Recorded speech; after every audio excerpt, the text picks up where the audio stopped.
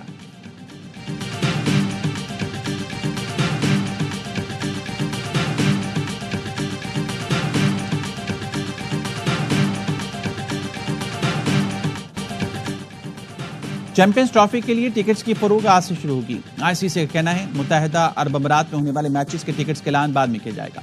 پاکستانی وقت کے مطابق ٹکٹس کی فروخت آج 2 بجے شروع ہوگی۔